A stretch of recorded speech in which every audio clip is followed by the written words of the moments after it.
भी भाई बहनों को जय मसीह की। तो मेरे भाई बहनों कैसे हैं आप लोग? आशा आप लोग बहुत अच्छे होंगे। तो मेरे भाई बहनों, गुड फ्राइडे क्या है, आज हम इसके विषय में जानेंगे। गुड फ्राइडे क्यों मनाया जाता है, आखिर इस दिन क्या हुआ था, क्या नहीं हुआ था, हम सब ये जानेंगे पास्टर जी के मुँह।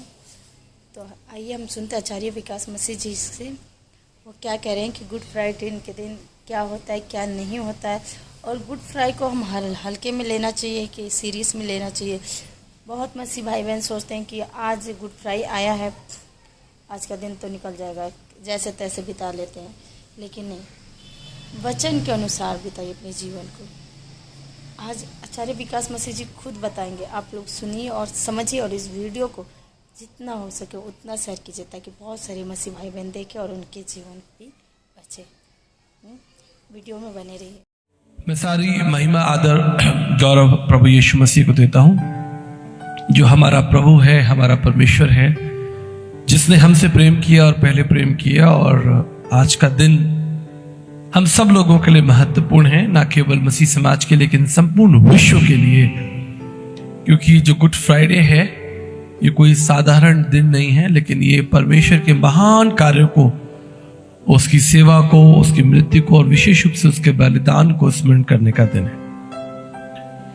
मेरा ये संदेश विशेष रूप से जवान बच्चों के लिए, और जो छोटे बच्चे हैं और जो जवान हैं उनके लिए होगा, क्योंकि जो बड़े हैं, बुजुर्ग हैं, या जो पहले से इसकी महत्व को जानते हैं, अच्छी बात है, लेकिन कई बार बच्चे जो हैं, जो छोटे बच्चे हैं या जवान हैं, वो उसकी गंभीरता को, उसके गहरे महत्व को नहीं जानते, या उन्हें लगता है कि हम लोग एक सिद्धांत या कोई एक फेस्टिवल सेलिब्रेट कर रहे हैं। इसलिए मैं गुड फ्राइडे की जो गंभीरता है वो आपके सामने प्रस्तुत करना चाहता हूं, और मेरे साथ आप निकाले मत्ती की इंजील उसका 27 अध्याय और उसके 3, 4 और 5 पद को पढ़ें। Let us open your Bible with book of Matthew chapter 27 verse 3 to 5। मत्ती की इंजील उसका 27 अध्याय और 3 से 5 तक सभी लोग अपनी बाइबल निकालें और देखें कि परमेश्वर के वचन में क्या लिखा हुआ है। You have been called to meditate the word of God। आप यहाँ पर परमेश्वर का वचन अध्ययन करने के लिए, मनन करने के लिए, सीखने के लिए बुलाए गए हैं, कोई त्योहार सेलिब्रेट करने के लिए नहीं बुलाए गए। आइए पढ़ें। मत्ती उसका 27 3 से 5 पद यहाँ लिखा है। जब उसके पकड़वाने वाले यहूदा ने देखा कि वो दोषी ठहराया गया है, तो वो पछताया और वे 30 चांदी के सिक्के प्रधान याजकों और पुरनियों के पास फेर आए और कहा, मैंने निर्दोष को घात करने के लिए पकड़वा कर पाप किया है। उन्होंने कहा, हमें क्या, तू ही जान। तब वह उन सिक्कों को मंदिर में फेंक कर चला गया और जाकर अपने आप को फांसी दी। यहूदा इस्करियोती 3.5 साल तक प्रभु यीशु मसीह के साथ चला। वो प्रभु यीशु मसीह का शिष्य था। जहां कहीं प्रभु यीशु मसीह गए, यहूदा उसके साथ था।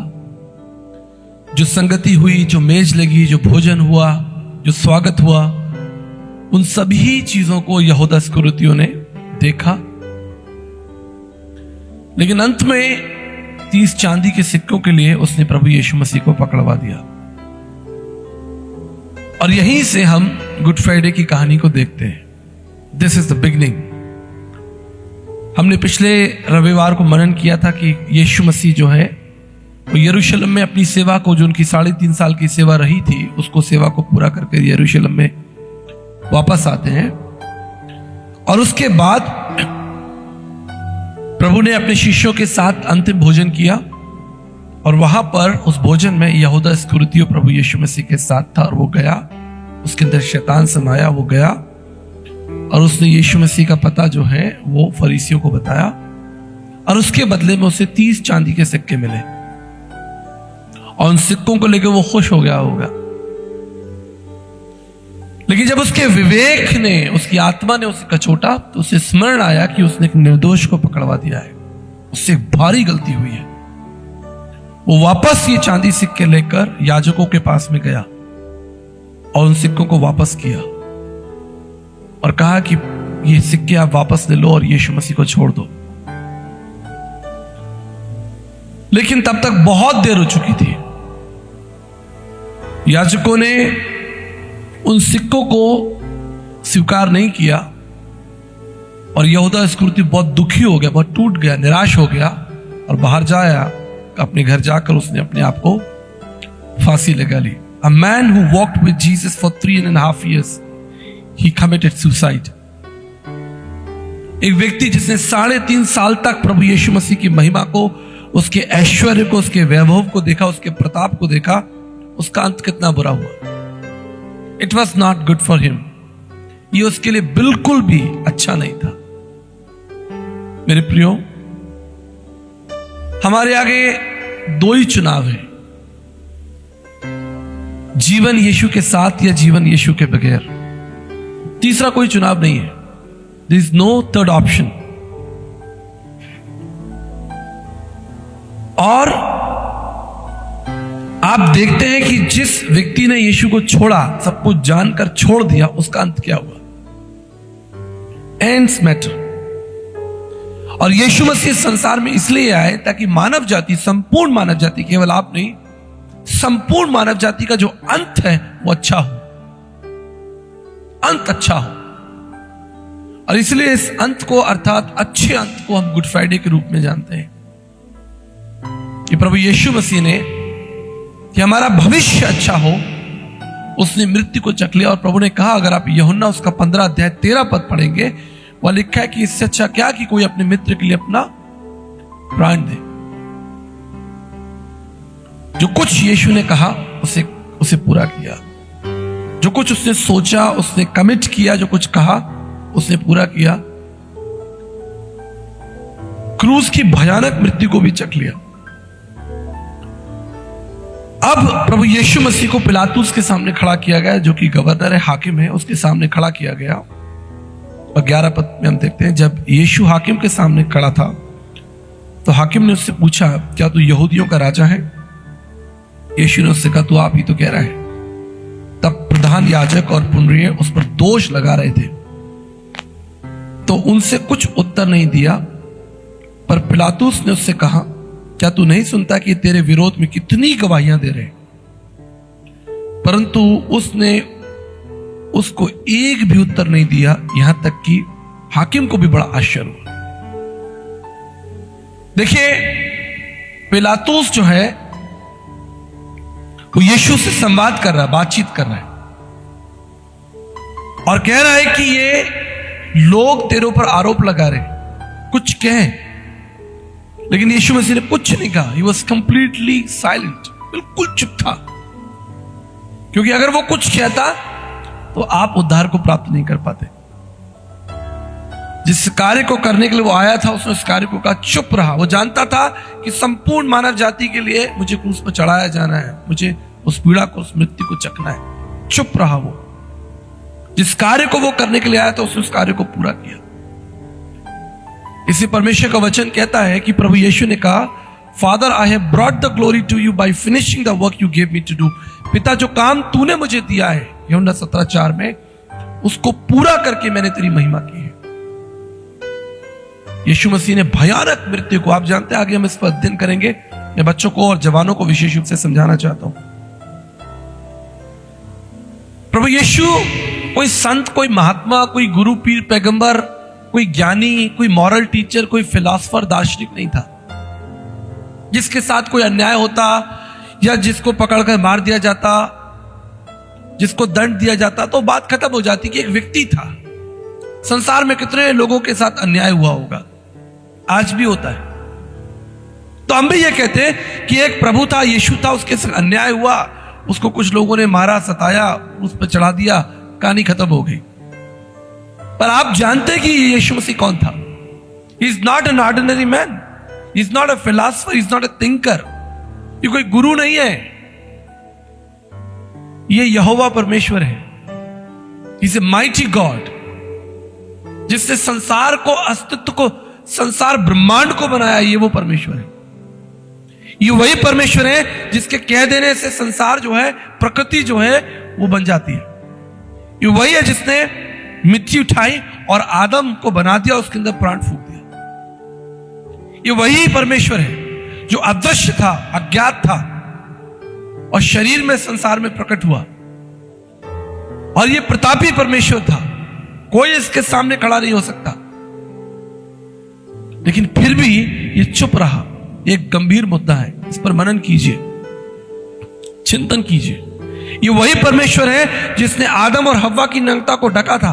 और बाइबल कहती है 27 पद के अनुसार, अगर आप पढ़ें इसे,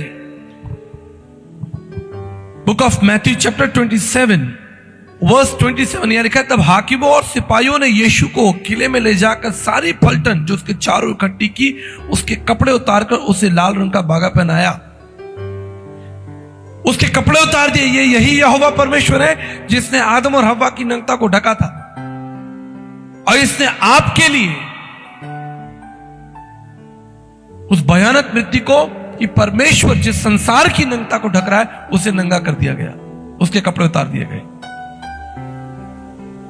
जिसके छू देने से बीमार जो है शिफा पाते हैं, मुर्दे जिंदा हो जाते हैं, उसके लिए लिखा है, आगे पढ़े 29 पद में, और कांटों का मुकुट गूंद कर उसके सिर पर रखा और उसके दाहिने हाथ में सरकंडा दिया और आगे घुटने टेक कर उसका ठट्ठा उड़ाया और यह कहा कि यहूदियों का राजा, नमस्कार किया और उस पर थूका। यह है गुड फ्राइडे, कि प्रतापी परमेश्वर के मुंह पर थूका गया। कल्पना कीजिएगा कोई आपके मुंह पर थूक दे तो आप क्या करेंगे? आप उसका प्राण ले लेंगे, आप कूद जाएंगे। आपके आसपास कोई अस्त्र शस्त्र, कोई ईंटा पत्थर पड़ा होगा, आप उसका सर फोड़ देंगे। आप बर्दाश्त नहीं कर पाएंगे उस अपमान को। मैं गारंटी देता हूं, आप कितने ही धर्मी क्यों ना हो, आप सबसे पहले अपने आसपास ईंटा ढूंढेंगे, पत्थर ढूंढेंगे कि मैं इस व्यक्ति का प्राण ले लूं, इसने मेरे पर थूका कैसे, मेरे कपड़े कैसे फाड़े। लेकिन बाइबल कहती है कि प्रभु यीशु मसीह चुप रहा, क्योंकि अगर वो बोलता तो आप उद्धार नहीं पाते। उसने ऐसा होने दिया, अपने कपड़े फटने दिए ताकि आपके ऊपर जय के वस्त्र हो। उसने अपने सर पर कांटों का ताज रखवा लिया। इतने बड़े बड़े कांटे थे जो ठोक कर उसके सर में गाड़ दिए गए और उसके सर से खून बहने लगा।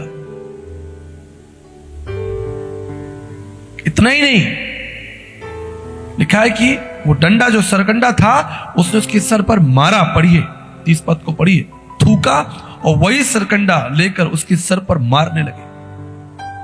प्रतापी परमेश्वर जिसे कोई छू नहीं सकता। यशाया 6 में इस परमेश्वर के बारे में अध्ययन कर लेना घर जाकर। स्वर्गदूत भी इसके आगे जो है वो घुटने टेकते, अपनी आंखों को बंद करते और पवित्र पवित्र चिल्लाते। राजा सुलेमान से लेकर, मूसा से लेकर, यर्मिया, यशाया से लेकर कोई उसका दर्शन नहीं कर पाया। इतना सामर्थ्य, इतना वैभव था उसके जीवन में, उसके चेहरे पर इतना प्रकाश था। और उसके मुंह पर थूका गया, उसके सर पर सरकंडे मारे गए, उसके कपड़े उतार दिए गए। ये सिर्फ इसलिए हुआ ताकि आप जीवन को पाए, आपका नाम जीवन की पुस्तक में हो। He is so serious about you. The God is so serious about you. और are you? परमेश्वर आपके लिए गंभीर है, इतना गंभीर है कि उसने मृत्यु, अपमान, पीड़ा, दर्द को सह लिया। Are you serious about it? क्या आप उसके लिए गंभीर हैं? उसने जो कुछ कहा, उसने कहा कि मैं एक अच्छा मित्र हूं जो अपना प्राण तुम्हारे लिए दे दूंगा, और प्राण दे दिया। आपने परमेश्वर से क्या वायदा किया था?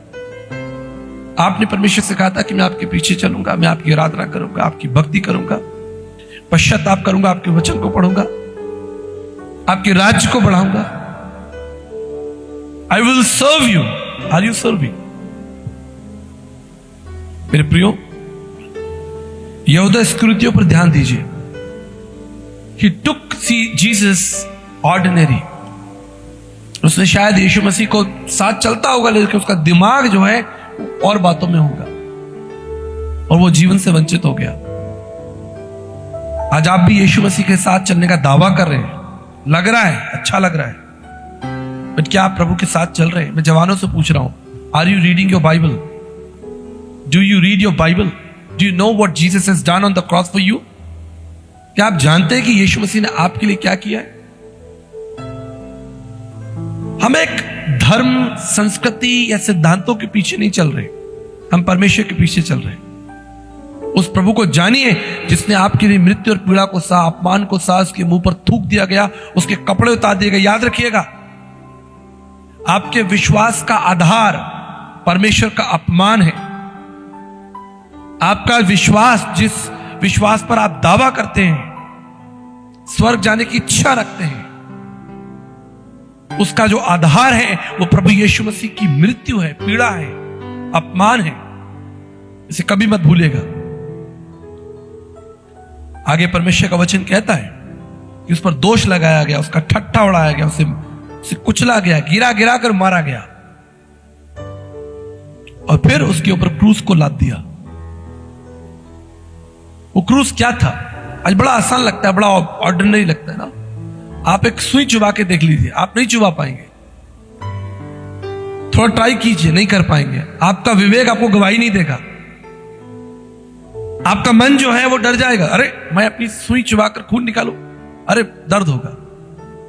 और उसके हाथ में कीलें गाड़ दी गई, उसका पूरा शरीर पहले से ही घायल था, उसके सर पर कांटों का ताज रख दिया, कपड़े उतारे, कोड़े मारे, थूका गया, फिर क्रूस लाद दिया उसके ऊपर इतना भारी, और अपना क्रूस लेकर वो चल रहा है 2.5 किलोमीटर दूर पैदल चलता हुआ जा रहा है, और हजारों लोग उसका ठट्ठा उड़ा रहे। ये सब इसलिए हुआ था कि आप जीवन को प्राप्त करें। मुझे बहुत दुख लगता है कि जब हम इन बातों को हल्के में लेते हैं।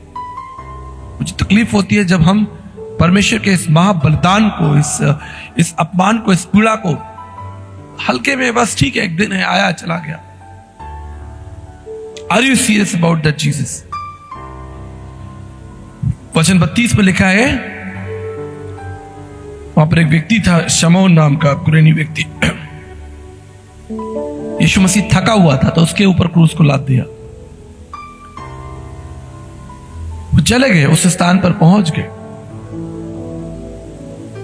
और तब प्रभु यीशु मसीह को क्रूस पर चढ़ाया, और उसके क्रूस के पीछे एक पत्र लगा दिया कि यहूदियों का राजा है।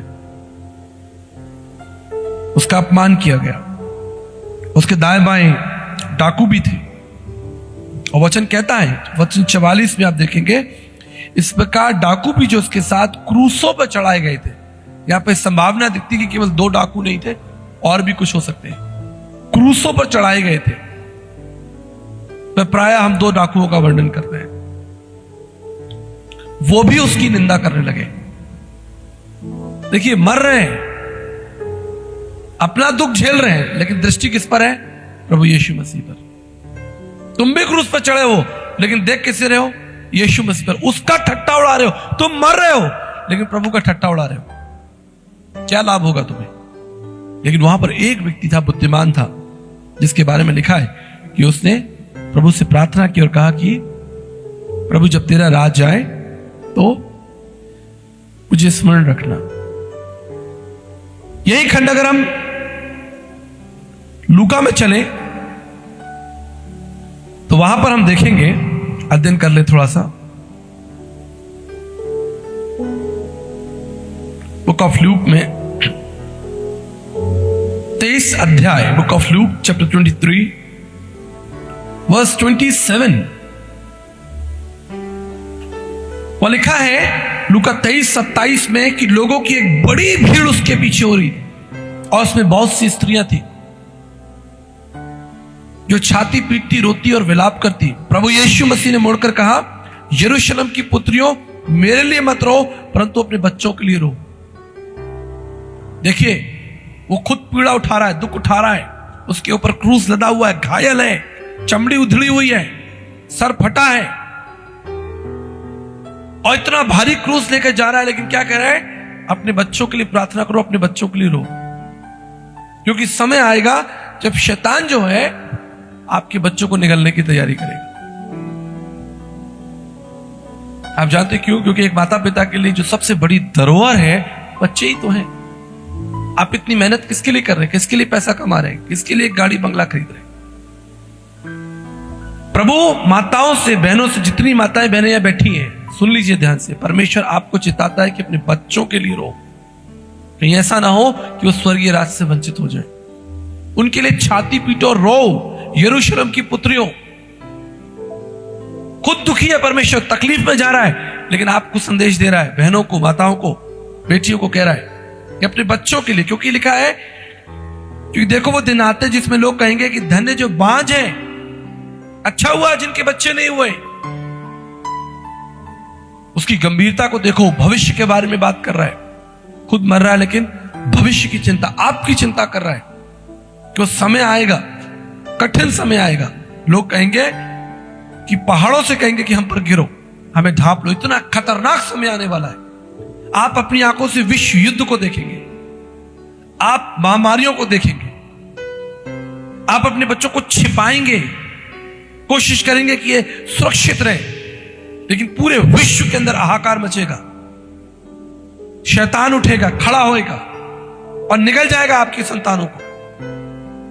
दुनिया के तमाम माध्यमों के द्वारा, दुनिया के ऐसे माध्यम, आप देखिए यहूदा इस्करियोती यीशु मसीह के साथ चला, मर गया, कोई लाभ नहीं हुआ। He was not serious. If you are not serious, your children will be not serious. अगर आप गंभीर नहीं है यीशु के साथ, आपके बच्चे भी कभी गंभीर नहीं हो सकते। अगर आपका रिश्ता परमेश्वर के साथ मजबूत नहीं है, आपके बच्चे कभी परमेश्वर के साथ मजबूत नहीं हो सकते। परमेश्वर चिता रहा है, माताओं को याद रखिए। और तब लोग ठट्टा कर रहे हैं, 35 पद में लिखा है, लोग खड़े होकर देख रहे हैं और सरदार भी ठट्टा कर रहे हैं। वहां पर जितने लोग हैं, काउंसिल है वहां पर, जो बड़े बड़े लोग हैं, वो यीशु मसीह का ठट्टा कर रहे हैं, उसका मजाक उड़ा रहे हैं। जो कुकर्मी 39 में उसके साथ लटकाए गए थे, वो भी उसकी निंदा कर रहे हैं, कह रहे क्या तू मसीह नहीं?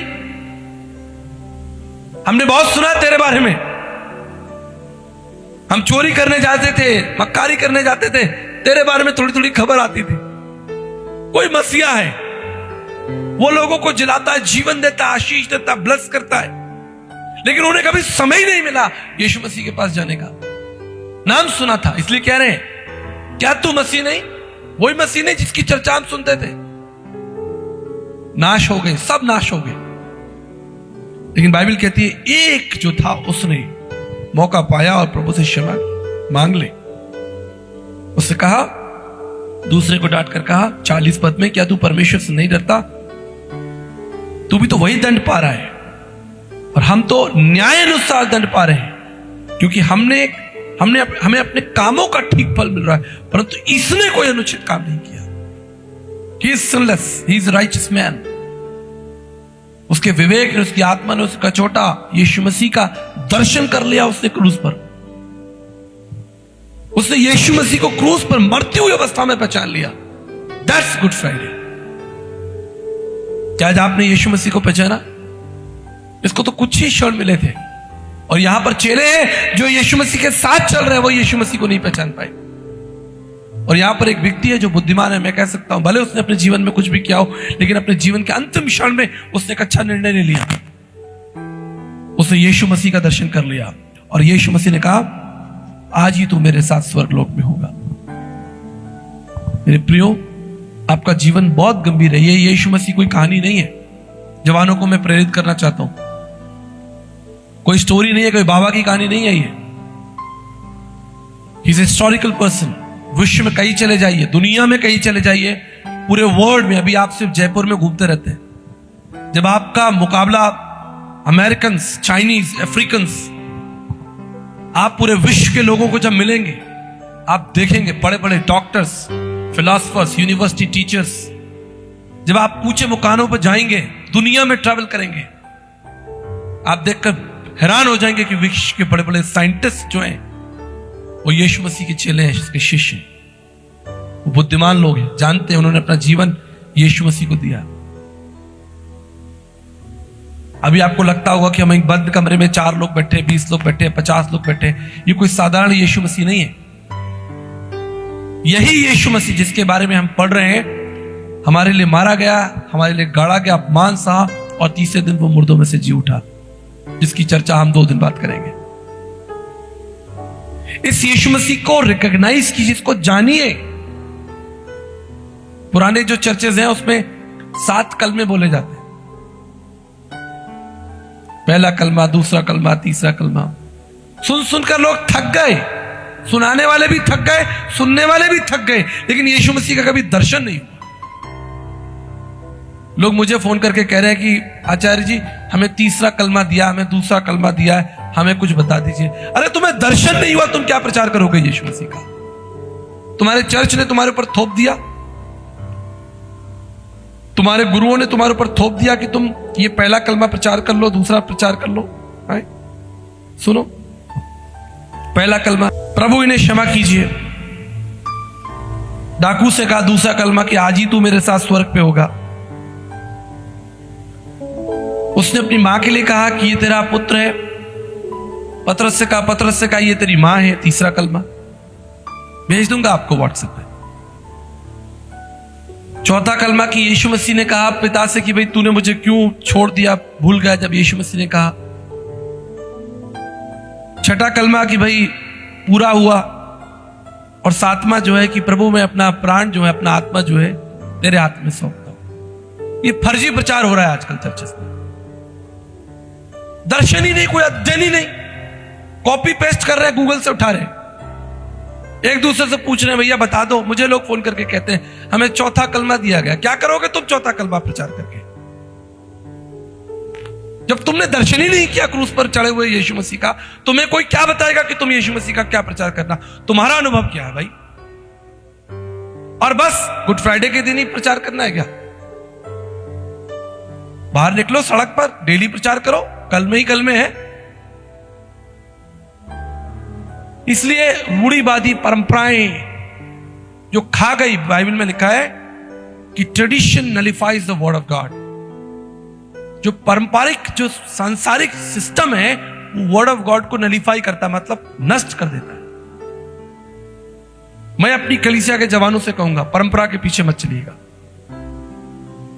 आप तो यीशु मसीह के पीछे चलिए। उसने क्या किया, क्या कहा, उन सिद्धांतों को जानिए, सीखिए और खड़े होकर उसकी सामर्थ का, उसकी महिमा का प्रचार कीजिए। लेकिन आप प्रचार भी तभी कर पाओगे जब आपको अनुभव होगा।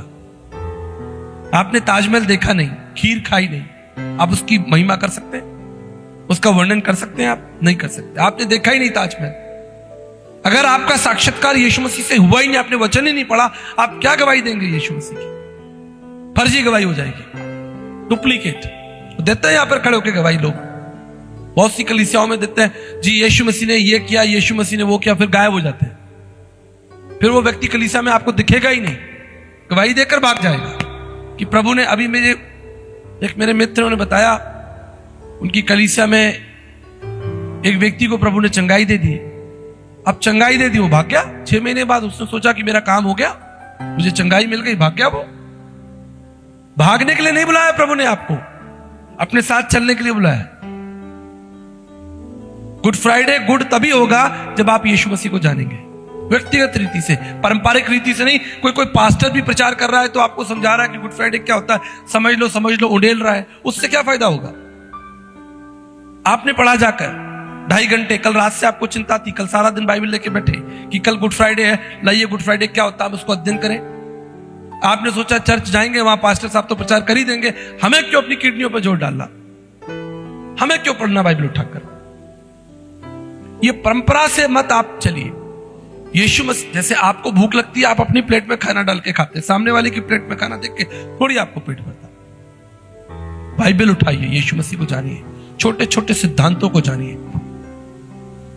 मुझे पूरा विश्वास है जब आप ये करेंगे, प्रभु आप पर अपनी महिमा को प्रकट करेगा, अपने दर्शन को प्रकट करेगा। वो एक व्यक्ति को चाहता है, एक मूसा था बस जिसने इजराइलियों की मदद की, एक नहमिया था जिसने दीवार का निर्माण किया, एक पौलुस था जो एथेंस में घुसकर यीशु मसीह का प्रचार करके आया।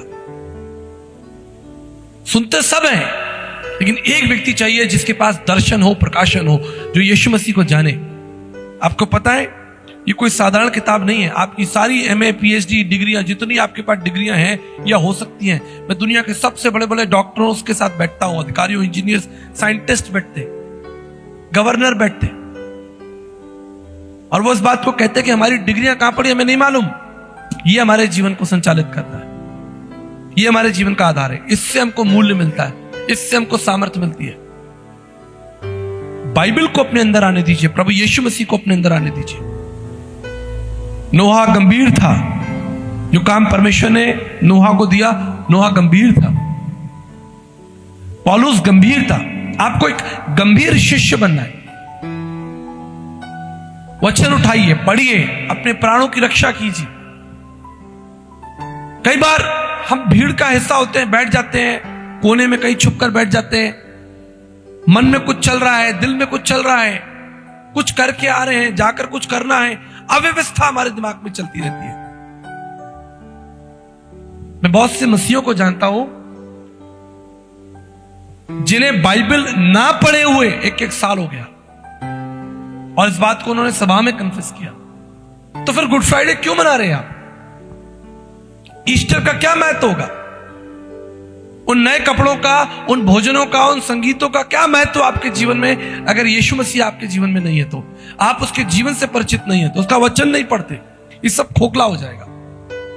कहीं ऐसा ना हो कि उनका अंत जो है वो यहूदा इस्करियोती के समान हो जाए। ये बड़ा खतरनाक होगा कि पूरे जीवन भर ढपली बजाई, गीत गाया, आराधना की, कलीसिया में आए, लेकिन यीशु मसीह का दर्शन नहीं कर पाए। यीशु मसीह को जानिए, उसने आपके लिए भयानक मृत्यु को चखा है। जैसा मैं हमेशा अपने प्रीच में, बाहर कई बार मैंने प्रीच किया, मुझे नहीं मालूम आपको प्रीच किया कि नहीं किया। कितना सीवियर टर्बुलेंस था जब मैं सिंगापुर 5 सितंबर 2011 को जा रहा था, सिंगापुर एयरलाइंस। पूरा जहाज मानो पानी में गिरता। मैंने मृत्यु को अपनी निकटता से देखा। मृत्यु होती क्या है, मृत्यु कितनी भयानक होती है, और उस मृत्यु को प्रभु ने आगे बढ़कर आपके लिए, ताकि आप जो है वो जीवन को प्राप्त करें, आपका नाम जीवन की पुस्तक में हो। प्रभु ने एक बड़ा बलिदान किया है। इसलिए साधु सुंदर सिंह जी ने कहा, Jesus died for you, live for him. Yeshu Masih तुम्हारे लिए मारा गया, तुम उसके लिए जियो। और आपको करना क्या है? आपको करना क्या? आपको सबसे पहले अपनी बाइबल उठानी है। संसार के सदृश मत बनिए, अपना उद्धार मत खोइए। संसार आपको जो कह रहा है वो तो आप कर ही रहे हैं, लेकिन जो परमेश्वर आपसे कह रहा है, क्या वो आप कर रहे हैं? ये सवाल है। अपने जीवन को परखिए। आपके लिए गुड फ्राइडे, ईस्टर, क्रिसमस इत्यादि या कलीसिया का जो महत्व, वो तभी होगा जब आप जो परमेश्वर आपसे कह रहा है उसे आप कर रहे नहीं कर रहे। इसी से आपका मूल्यांकन होगा। संसार के सदस्य मत बनिए, अपना उद्धार मत खोइए, प्रभु की तरफ चलिए, लौट आइए। लाखों लोगों ने, डॉक्टर बिली ग्राम ने एक बात कही थी, प्रभु के एक महान दास थे डॉक्टर बिली ग्राम। नाम सुना है? कितने लोगों ने नाम सुना है? उन्होंने कहा, I have never seen any single person who regret after accepting Jesus Christ. मैंने अपने जीवन में कोई एक ऐसा व्यक्ति नहीं देखा जिसने वास्तविक रूप से यीशु मसीह को ग्रहण किया हो और वो कभी पछताया हो। डॉक्टर बिली ग्राम बहुत बड़े परमेश्वर के दास थे अमेरिका में।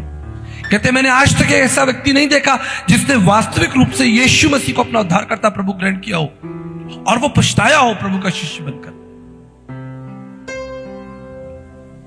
पंडित रामाबाई जी ने कितना अच्छा स्टेटमेंट दिया। उन्होंने स्टेटमेंट दिया, ये एक पूर्ण रूप से प्रभु में समर्पित जीवन के लिए, जो संपूर्ण रूप से प्रभु यीशु मसीह के लिए समर्पित जीवन है, उसमें खोने के लिए, डरने के लिए और पछताने के लिए कुछ भी नहीं।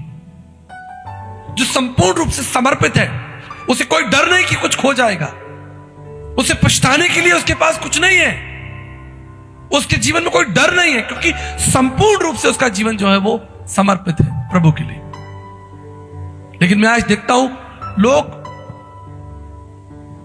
छोटी छोटी बातों के लिए, जैसा मेरा एक स्टेटमेंट है ना, do not lose your salvation just for a small profit. छोटी सी चीज के लिए अपने उद्धार के साथ समझौता मत कीजिए। समाज का सिस्टम, लोग क्या कहेंगे, लोग क्या कहेंगे, याद रखिएगा, लोग क्या कहेंगे इससे महत्वपूर्ण है परमेश्वर क्या कह रहा है। समाज क्या कह रहा है, आपके आसपास के लोग, उनको प्रभावित मत कीजिए, परमेश्वर को प्रभावित कीजिए।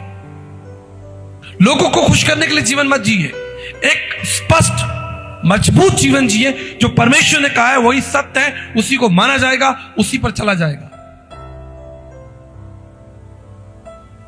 मैं कई ऐसे लोगों को लिए जानता हूं, मेरे अच्छे मित्र हैं, सेवक हैं, बुजुर्ग हैं, कहते we never compromise with the word of God. हम परमेश्वर के वचन को खूंटी पर टांग कर नहीं चले जाते। क्या होता है, जैकेट हम पहनते हैं ना, ठंड लगती है तो जैकेट पहन लेते हैं, और जब जरूरत नहीं होती तो हम जैकेट को उतार के खूंटी पर टांग देते हैं और फिर निकल जाते हैं। फिर जरूरत होगी तो आके पहन लेंगे। परमेश्वर का वचन खूंटी पर टांगने के लिए नहीं है कि जब जरूरत होगी तब ले लेंगे। Always carry. इसलिए परमेश्वर का वचन कहता है कि उसके शस्त्र, उसके अस्त्र, उसके शस्त्रों को तुम अपने ऊपर क्या करो, धारण कर, मजबूत सिपाही बनो। संसार क्या कह रहा है, लोग क्या कह रहे हैं, बिल्कुल कॉम्प्रोमाइज मत करो। अगर आप उनके संग कॉम्प्रोमाइज कर लेंगे, याद रखिए आप भी अपना उद्धार खोएंगे और वो लोग भी कभी परमेश्वर को नहीं जान पाएंगे। गुड फ्राइडे तभी होगा जब आप परमेश्वर के साथ मजबूत होंगे। आपने परमेश्वर के संग क्या वायदा किया था? जब आपने बपतिस्मा लिया, प्रभु के पास आए, जब आप प्रभु बोझ लेते हैं, आप क्या वायदा करते हैं? लिखा है, प्रभु का वचन कहता है जब प्रभु बोझ लेते हैं आप, लिखा जब जब तुम इसे ग्रहण करो याद रखो कि तुम उसके गवाह हो। आप उसके गवाह हैं। ये है गुड फ्राइडे। ये प्रत्येक दिन होना चाहिए। साल में एक बार कोई त्योहार थोड़ी है। त्योहार तो ईसाई लोग मनाते हैं, हम लोग तो शिष्य हैं, हम लोग तो प्रेरित हैं, हम लोग तो उसकी प्रजा है। हमारे लिए तो प्रत्येक दिन गुड फ्राइडे है, प्रत्येक दिन ईस्टर है, प्रत्येक दिन हमारे लिए क्रिसमस है। We do not wait for Christmas on 25th। वो तो एक सामूहिक संगठन है जहां लोग इकट्ठे हो रहे हैं, but we live Jesus every day. आमीन। बाइबल पढ़िए, यीशु मसीह ने हमारे लिए प्राण त्यागा। देखिए 46 को पढ़िए, यीशु ने बड़े शब्द से पुकार कर कहा, हे पिता, मैं अपनी आत्मा को तेरे हाथ में सौंपता हूं। यह कहकर उसने प्राण छोड़ दिए। महान परमेश्वर ने आपके लिए मृत्यु को चखा, पीड़ा को चखा और अपने प्राण त्याग दिए। आपने उसके लिए क्या त्यागा? आपने उसके लिए क्या त्यागा? क्या क्या त्यागा आपने उसके लिए? अगर यीशु मसीह को हमने जैसा ग्रहण किया वैसे ही हमारा जीवन आज भी है। जो हम पहले यीशु मसीह को जानने मानने से पहले जो चीजें थी आज भी वही है, वही स्वभाव है, वही जीवन है, कुछ नहीं त्यागा। जीसस गेव हिज लाइफ, उसने अपना प्राण त्याग दिया। आपने क्या त्यागा? कभी सोचे? मैं दावे से कह सकता हूं, मुझे 2005 को प्रभु ने 22 अक्टूबर कहा सुबह 3:30 बजे, उठ इस स्थान से निकल, मैं तुझे दूर दूर अन्य जातियों के पास भेजूंगा। मैंने अपनी नौकरी त्यागी। मैं सैमसंग में इंजीनियर था दिल्ली में। उसी दिन त्यागी, उसी दिन, सोचा भी नहीं। पूछ सकते आप मेरे माँ बाप से। सुबह 3:30 बजे परमेश्वर ने मुझे दर्शन दिया, मुझसे वचन से बातचीत की। 11 बजे मैंने रिजाइन कर दिया। अच्छी नौकरी दिल्ली के अंदर, अच्छा भविष्य। अभी तो नए नए इंजीनियर बने। टेक्सबुक से मुझे ऑफर आया था इंग्लैंड से। 1 हफ्ते पहले मैंने इंटरव्यू दिया, रिटर्न पास किया। मुझे कॉल आया कि आप आइए, आपके सर्टिफिकेट तैयार है, आप इंग्लैंड जाएंगे। 2005 में। आप सोचिए, बिल्कुल जवान में इंजीनियर था, नया नया पास आउट, कॉलेज यूनिवर्सिटी से निकला हुआ। इंग्लैंड जाने का मौका। हम तो आगरा से कभी बाहर नहीं निकले, यहां इंग्लैंड जाने का मौका मिल रहा है सीधा टेक्सबुक में। लेकिन ठीक 1 हफ्ते बाद परमेश्वर ने मुझसे कहा, I will send you far away to Gentiles। प्रेरितों के काम 22-21 में लिखा है, and you will be my witness among kings and priests। मैंने उसी दिन त्यागा और घर लौट कर आया। मेरे माता पिता बैठे, पूछिए, और मैंने कहा कि मैं सेवा के लिए अपना जीवन परमेश्वर को समर्पित करता हूं। What you left, आपने कुछ त्यागा नहीं त्यागा परमेश्वर के लिए। साधु सुंदर सिंह जी ने अरबों खरबों रुपए की जमीन त्याग दी। पंडिता रमाबाई ने, जो कि द्वारिकाधीश की बेटी थी, करोड़ों अरबों रुपए की संपत्ति थी, उसको ठोकर मारी और प्रभु यीशु मसीह की शिष्य बन गई। और पूरे विश्व में उन्होंने यीशु मसीह का प्रचार किया। जिस पंडिता रमाबाई की आप बात सुन रहे हैं, सोचिए उनकी जवानी के लिए। आप सोचिए मरियम के लिए, जब उसके पास संदेश आया कि तुझे एक बेटा होगा और प्रभुता उसके कांधे, वो डर गई होगी। मैं एक जवान लड़की हूं, कुंवारी लड़की हूं, मेरे बच्चा होगा, पूरा समाज दुनिया क्या कहेगी। लेकिन उसने कहा अगर ये प्रभु की इच्छा है तो मैं तैयार हूं। And she offered her body. उसने अपना शरीर जो है वो प्रभु की सेवा के लिए दे दिया। ये ना चिंता करते हो कि दुनिया क्या कहेगी। गुड फ्राइडे तब गुड होगा, या गुड डे तब गुड डे होगा, जब आप परमेश्वर के मार्ग पर चल रहे हैं और परमेश्वर की इच्छा को पूरा कर रहे हैं। प्रार्थना कीजिए, घुटनों पर आइए, परमेश्वर से सुबह 4 बजे उठकर पूछिए, प्रभु मेरे जीवन का क्या होगा, मेरे जीवन का अंत क्या है, मेरे जीवन के लिए योजनाएं क्या है। पूछिए अपने लिए, अपनी चिंता कीजिए, तब आपके लिए जो परमेश्वर बड़ा मार्ग निकालेगा। आप जानते हैं, अंतिम बार बताकर समाप्त करना चाहता हूं। सूबेदार ने कहा 47 में, सूबेदार ने कहा यह देखकर कि परमेश्वर की बड़ाई के कहा कि निश्चय ये धर्मी मनुष्य था। और भीड़ जो यह देखकर इकट्ठा हुई थी वहां पर, इस घटना को देखकर छाती पीटती हुई लौट गई। और उसके सब जान पहचान और जो स्त्रियां गलील से आई थी साथ खड़ी थी, और वो सब देख रही थी। स्त्रियां वहां पर खड़ी रही। मेरे प्रियो, मैं आपको इनकरेज करना चाहता हूं, अंत तक खड़े रहिए, अंत तक खड़े रहिए। परमेश्वर के उद्धार के कार्यों को देखिए, बाइबल पढ़िए, प्रभु में और निकट आइए। नहीं तो कोई इस गुड फ्राइडे का मतलब नहीं है, कोई इसका मूल्य नहीं होगा।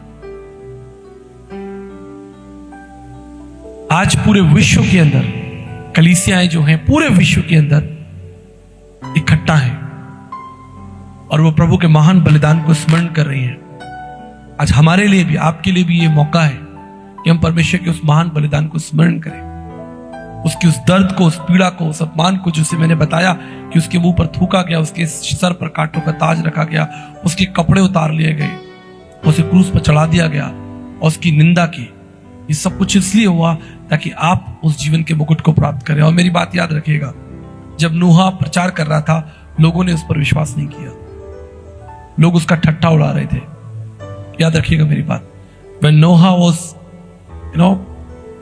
जब वो जहाज बना रहा था, लोग उसका मजाक उड़ा रहे थे। हो सकता है कि आज आपको ये बातें हल्की लग रही हो, लेकिन जब यीशु मसीह का द्वितीय आगमन होगा और पूरे संसार के अंदर भूडोल होगा, पृथ्वी कंपित होगी, पहाड़ फूट जाएंगे, सारी नदियां, अब वचन में लिखा है कि आसमान में जो सूर्य जिसे आप देख रहे हैं उसका जो प्रताप खत्म हो जाएगा, और जो लहू है वो बिल्कुल, जो चांद है बिल्कुल लहू के समान हो जाएगा, और आपको यही यीशु मसीह बादलों पर उतरता हुआ दिखाई देगा। तब आप कहेंगे, आपके पास 2 विकल्प होंगे। अगर आपने उसके साथ मजबूत जीवन जिया है तो आप उसके साथ स्वर्ग में उठाए जाएंगे, लेकिन आपने एक कमजोर ठंडा जीवन जिया है, फंस गए हैं, बस भीड़ का हिस्सा हो गए, फंस गए, आपको कोई लाभ नहीं होगा, कुछ लाभ नहीं होगा। आप याद करेंगे, आप पछताएंगे यहूदा इस्करियोती के समान।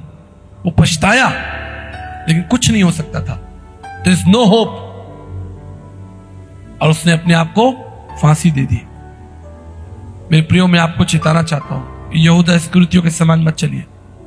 जो लग रहा था कि चल रहा है लेकिन चल नहीं रहा था। चलना है तो पौलुस के समान चलना है, पतरस के समान चलना है, उन स्त्रियों के समान चलना है जो यीशु मसीह की कब्र पर आई। उन्हें विश्वास था, उन्होंने अपना काम पूरा किया, प्रभु ने उन्हें चुना। पुनरुत्थान पर हम उनकी गवाही सुनेंगे, कैसे वो स्त्रियां जाकर सब लोगों को बताकर कहें कि यीशु मसीह जिसने कहा वो जिंदा हो गया है।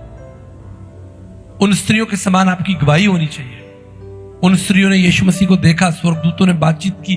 क्या आपसे स्वर्गदूतों ने बातचीत की? ये तभी होगा जब आपका जीवन गंभीर होगा, ये तभी होगा जब आप घुटने पर होंगे, तब स्वर्गदूत आपसे बात करेंगे। हर किसी से स्वर्गदूत बात नहीं करेगा। जो सब काम कर रहे हैं, उछल कूद है, सब कुछ जो गंभीर है, उनसे स्वर्गदूत बात करेगा। प्रार्थना में परमेश्वर आपको दर्शन देगा, परमेश्वर अपनी प्रतिज्ञाओं को, अपने वचनों को आपके ऊपर प्रकट करेगा, आपको काम देगा, आपको जिम्मेदारी देगा, और तब आप आनंदित होंगे और इन रहस्यों को समझ पाएंगे कि गुड फ्राइडे क्या है। मेरी यही प्रार्थना है, घर जाएं, आप सभी लोग आज घर जाएं और पूरा अध्ययन करें कि यीशु मसीह जब विजय प्रवेश किया, यरूशलेम में आया, और अंत तक की सारी कहानी। आप मुझ पर निर्भर ना रहें, मुझ पर बिल्कुल निर्भर ना रहे, या किसी भी पादरी पर निर्भर ना रहे कि भैया वहां आधे घंटे का प्रवचन सुनाए, 1 घंटे का हो गया, हमने गुड फ्राइडे बना लिया। आप हम पर निर्भर ना रहे। आप जाएं, आपके हाथ में एक बाइबल है, इस बाइबल को उठाएं, इसके नोट्स बनाएं कि आपको परमेश्वर ने क्या सिखाया। एक एक शब्द के अंदर प्रकाशन और भेद की बातें, एक एक शब्द के अंदर आपके पास अपनी बाइबल होनी चाहिए। याद रखिएगा, केवल मसीही समाज में यह स्वतंत्रता है कि जो कुछ आपको पढ़ाया जा रहा है वो आपके हाथों में है। नहीं, और भी लोग धार्मिक संगठनों में जाते हैं, खाली हाथ जाते हैं, जेब में हाथ डाले। आप सबकी अपनी अपनी बाइबल है, जरा दिखाएं मुझे किस किस के पास बाइबल है। ठीक है, ये कहीं नहीं हो सकता। दुनिया के किसी धार्मिक संगठन में चले जाइए, मैं दावे से कहता हूं आपको, गारंटी है मेरी, दुनिया के किसी भी धार्मिक सम्मेलन में चले जाइए और उनसे पूछे कि आप अपना धर्मशास्त्र दिखाइए, आप लाए यहां पर, सब जेब में हाथ डाल के आते हैं। केवल और केवल पूरे विश्व के अंदर मसीह समाज, केवल क्राइस्ट फॉलोवर्स केवल ऐसे हैं कि जब वो आराधना करने के लिए आते हैं, भक्ति करने के लिए आते हैं, तो उनके हाथ में वचन होता है, उनके हाथ में बाइबल होती है, क्योंकि परमेश्वर चाहता है कि आपके हाथ में हो, आप इसे पढ़ें, इससे ज्ञान पाएं, इससे दर्शन पाएं, आपका संबंध और परमेश्वर से गहरा हो। और आप किसी संस्था और संगठन के लिए मत जिए, आप प्रभु के लिए जिए, उस प्रभु में बढ़े। आइए हम प्रार्थना करें। विशेष रूप से जवान बच्चों, बड़ी जिम्मेदारी आपके ऊपर। हमारे बुजुर्ग, जितने बुजुर्ग हो गए उन्होंने जिया, हम लोग अभी ईस्टर वाले दिन बुजुर्गों का सम्मान करेंगे कि उन्होंने एक मसीह जीवन जिया है। लेकिन ये समय बच्चों के लिए है, जवानों के लिए है। भीड़ में आप खो रहे हो, मुझे मालूम है आप भीड़ में खो रहे हो। संसार आपको इन्फ्लुएंस कर रहा है, मीडिया आपको इन्फ्लुएंस कर रहा है, एजुकेशन आपको इन्फ्लुएंस कर सकता है। आप सोचते हैं कि बहुत कुछ पढ़ लिख कर बहुत कुछ बन जाएंगे, but if you do not have Jesus there is no destiny. आपके पास लाख डिग्रियां हो, कोई फर्क नहीं पड़ता अगर यीशु आपके जीवन में नहीं है तो। आप अच्छा कमाएं, अच्छे घरों में रहें, बढ़िया एसी चलाकर बढ़िया खाना खाएं, बढ़िया मॉल में घूमें, बढ़िया गाड़ी में घूमें, बढ़िया देश विदेश की यात्रा करें, कोई लाभ नहीं if Jesus is not in your life. संसार का आनंद ले रहे हैं, ठीक है, लेकिन संसार का विधाता भी आपके साथ होना चाहिए। तो जय मसीह की मेरे भाई बहनों, प्रभु आप सभी को बहुत बहुत बहुत आशीष दे। God bless you.